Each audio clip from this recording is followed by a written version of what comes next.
دنیا میں عام قاعدے قانون کے تحت بھی کسی سے کچھ کہنا کہ بھائی میرا یہ کام آپ کر دیجئے، آپ کر سکتے ہیں، ایک دفعہ کہنا جائز ہے، دوسری مرتبہ یاد دلا دینا کہ شاید بھول گئے، وہ بھی جائز ہے، تیسری مرتبہ کہنا شرک ہو جائے گا، اور اس میں الہا و زاری کرنا اور خوشامدیں کرنا اور گڑ گڑانا، یہ تو شرک ہے۔ تم نے یہ سمجھا ہے کہ تمہارا کام یہی کر سکتا ہے؟ بسم اللہ الرحمن الرحیم۔ ابھی آپ ڈاکٹر اسرار کی بات سن رہے تھے کہ جی ایک مرتبہ کسی کو کام کہنا یا دو مرتبہ کہنا دنیا میں عام قاعدے قانون کے تحت یہ جائز ہے، لیکن جب تیسری مرتبہ آپ کوئی چیز مانگیں گے یا کوئی کام کہیں گے تو وہ ہو جائے گا شرک۔ یہی وجہ ہے آج تک جو وہابی حضرات ہیں اور جو ڈاکٹر اسرار کے پیروکار ہیں اور جتنے یہ نجدی اور خارجی قسم کے لوگ ہیں، ان کے ذہنوں میں ہر بندہ مشرک ہے۔ انہیں اپنے علاوہ دنیا میں کوئی مسلمان نظر ہی نہیں آتا، کہتے ہیں یہ بھی شرک کر رہے ہیں، وہ بھی شرک کر رہے ہیں، وہ بھی شرک کر رہے ہیں۔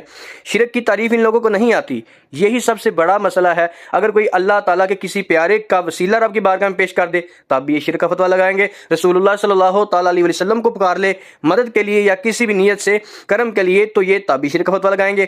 ان چیزوں پر احادیث موجود ہیں، میں لگتے ہاتھ آپ کے سامنے امام بخاری رحمۃ اللہ علیہ کی ایک حدیث رکھوں گا۔ فی الوقت دیکھیے ذرا کہ ان کی حالت کیا ہے کہ ان کو شرک کی تعریف نہیں آتی۔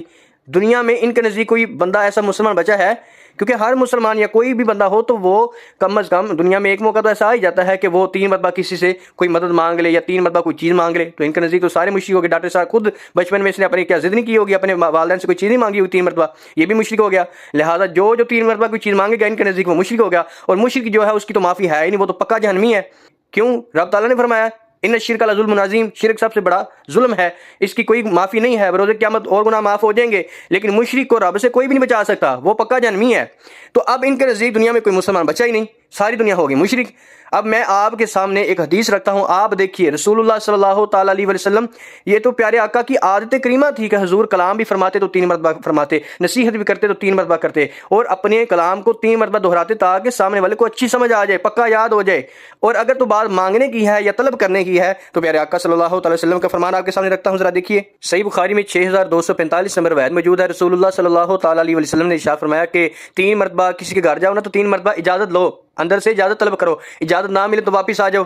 اب اگر ڈاکٹر اسرار کے نزدیک 3 مرتبہ کوئی چیز مانگنا شرک ہو جاتا ہے تو معاذ اللہ پھر حضور کیا ان کے نزدیک معاذ اللہ حضور شرک کی دعوت دے رہے ہیں؟ اب وہ حضرات بھی لائن میں لگ جائے جو کہتے ہیں اللہ کے کسی بندے کو پکارنا یا نبی کو پکارنا شرک ہے مدد کے لیے۔ دیکھیں امام بخاری رحمۃ اللہ علیہ نے 964 نمبر روایت اپنی کتاب الادب المفرد میں لکھی ہے، حضرت عبداللہ ابن عمر رضی اللہ عنہ کا پاؤں شل ہو گیا تو انہوں نے رسول اللہ صلی اللہ تعالیٰ علیہ وسلم کو پکارا، ان کا پاؤں بالکل ٹھیک ہو گیا۔ یہ واقعہ بھی رسول اللہ صلی اللہ علیہ وسلم کا دنیا سے ظاہری پردہ فرما جانے کے بعد کا ہے۔ اگر تو اللہ کے کسی بندے کو پکارنا شرک ہے تو پھر لگاؤ فتویٰ امام بخاری پر، اور یہ میرا چیلنج تمام وہابیت کو ہے کہ تم قرآن پاک سے جو آیتیں پیش کرتے ہو وہ بتوں کے بارے میں ہے، کوئی ایک آیت یا ایک حدیث لے کر آؤ جس میں اللہ تعالیٰ کے نبی یا ولی کو پکارنے کا شرک کہا گیا ہو۔